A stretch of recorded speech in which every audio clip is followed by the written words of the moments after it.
Well, you can see a real good view right there. DJ's car is still handling well, but it lacks that extra forward grip. And Andrew Ranger drove away by a car length and a half on him off the corner.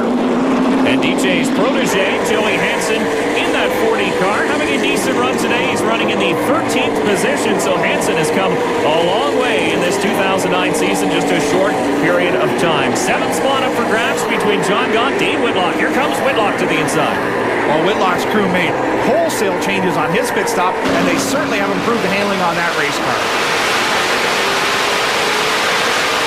A look back to the high-tech drilling. Number 12 of John Gaunt, the Barrie native, settling into 8th position. Waiting for his car to come to him in the last handful of laps here at Mosport Speedway as the leader continues to be the 27 of Andrew Ranger. Good look at Steckley right there. Look at that thing go right around the bottom of the hook. That's 3rd spot. That thing is on a mission as well. We talked earlier about the 27 being real consistent. The 22 has been the same way all year long as well. The 22 of Steckley is in 3rd spot. The Canadian Tire tow truck in the box adventure having a good run. And this is a battle for 7th position. Look at Gaunt, Simone, the 4 of Don Thompson Jr. Now here comes the 19 of Brad Graham as well. Brad Graham was able to sneak in there. The Simone car got shuffled up. The 12 and the 4 going hard at it. And 19 right there on the bumper waiting for Thompson and 12 to get at it. Thompson hard into corner number 1, sucks right up to the back bumper of the 12 of John Gaunt as Thompson tries to get off that corner but loses a little bit getting crossways, and you see the gap that Gaunt's able to make up down the back chute. Well, the Home Hardware Chevrolet just lacking that forward grip that you need later on in the race. The track is greasing over a little bit of rain in the air. Oh, contact 15 and 39. 5th spot, the 15. Stephen Matthews has it. The 39 of Dave Whitlock wants it. You mentioned the wholesale changes to that Dickies Dodge of Whitlock, and man, is that car working now. Yeah, Warren, the crew chief, made a great call on that pit stop. That thing is now marching to the front. So Stephen Matthews lives to fight another day, and the 17 of Kennington slides up the racetrack, gives up 2nd position. You saw Steckley slide through. Something on the racetrack. Maybe now the caution flag is out, possibly for some rain in corner number 1 and 2. Well, very uncharacteristic. DJ Kennington, one of the smoothest drivers out here, doesn't usually overdrive the corner, so I'm suspect that we do have water or debris on the racetrack down there. Yeah, this caution officially for debris, possibly some fluid, as NASCAR is going to go out and take a look at this track, as we'll take another look at the slip-up by DJ Kennington. Oh, there's water in the racetrack for sure. He set that car down nice and early. We talk about these little bull rings being easy in and hard off. And the leaders come down pit lane. DJ Kennington stopping in his pit stall first. Whoa, Charlie Coughlin gets clipped by the race cars. He was heading around the right side to change his tire, and he got hit when the other car was coming into his pit box. So right sides for DJ Kennington, and Charlie Coughlin manages to take out those lug nuts and keep going with his job despite being nearly run over by the 18. You see Scott Steckley down pit lane. There's your points leader, the 27 of Andrew Ranger. Ron Beauchamp Jr. is going to win the race off pit road, though, as the work continues on Ranger and Steckley. Now they're down and away. And we've got a new leader. It's the Dickies Dodge, the 39 of Dave Whitlock. 50 to go here in Mosport. Welcome back to the NASCAR Canadian Tire Series. Dave Whitlock in his 39 Dickies Dodge leads the Vortex Brake Pads 200 here at Mosport, where heavy drizzle is now starting to come down, but looks like we're going back to green. The green flag's back up, and we're backing away here in Mosport. Wow, rain and race cars don't mix at all. But as we said earlier, these cars create so much heat underneath them, from the brakes, the tires, the transmissions.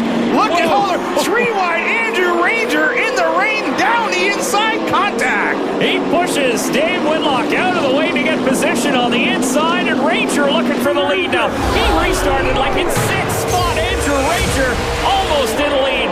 It is Don Thompson Jr. up on the high side. He'll hang on to the lead for one more lap. Holy smokes, up through the gearbox. Everybody was slipping and sliding. They were already too wide, bumping and banging. And Andrew Ranger stuffs it down the inside, and he's going to have the lead if he keeps this up. Don Thompson Jr. hanging tough on the outside, though, as John Gaunt in the high-tech drilling Dodge Avenger sitting in 3rd. Thompson now ducks back to the inside to protect that position. Oh, Ranger, in his road course experience racing in the rain, just blitzed everybody in that restart, went down through the damp low line and come out with the lead. That's funny. He takes his road course experience and Gaunt hanging on to it, and he goes around so Gaunt goes around from third position. Oh, and Ken Noon's going to follow him as well. The 18 spins caution now on the field once again as Gaunt spins it back around and gets back going. Luckily, he didn't hit anything.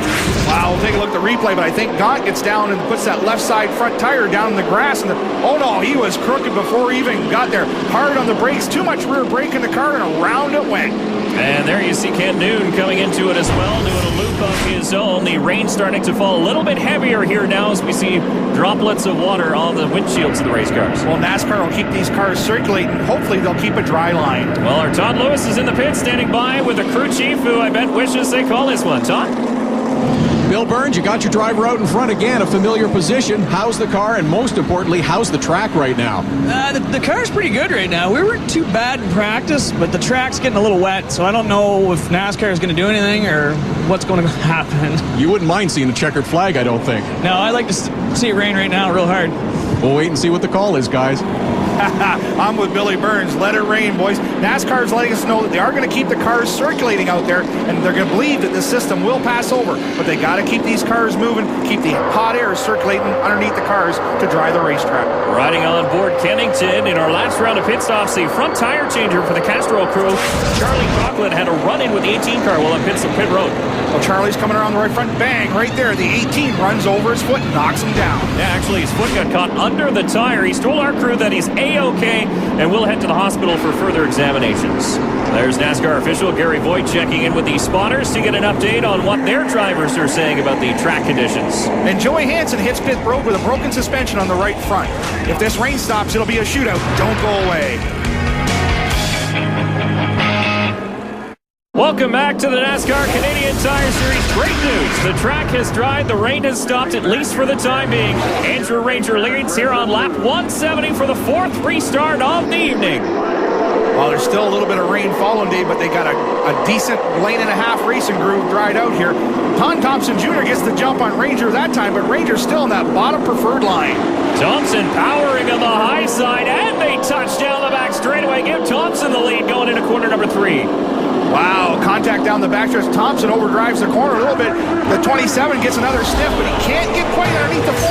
Don Thompson should hold the bottom, and that'll keep the 27 behind him. 29 laps to go. You can see where your favorite driver is running. Check the Wheel and Engineering ticker along the top of your screen as Scott Steckley battles with the 39 of Dave Whitlock for third spot, and Kennington gets to the back of the 60s dot on Ron Beauchamp and goes through for 5th. Wow, the 22 checks up behind the 39. DJ didn't hit 60 on purpose. That was just a racing thing. A lot of bumper tag going on. Those guys are good friends, and they don't race that way. There's just a lot of stacking up. Oh, and Beauchamp gives it back to him. Now that one was on purpose. That's a little payback. Ron Beauchamp Jr. Steckley almost had position on the 39 of Whitlock as he gets into the back bumper. What a great shot there. Just look at how much the forward bite on those cars not quite up to snuff. The 39 was a bullet after his pit stop. Now when the track has changed again and cooled off, the 39 not quite as fast as it was. Yeah, how much is that rain delay really going to change the track and change the handling of some of these race cars? Well, the tires have now gone through a heat cycle. That means it got a little harder. They also changed air pressure because as tires cool and heat, the tire pressure does change.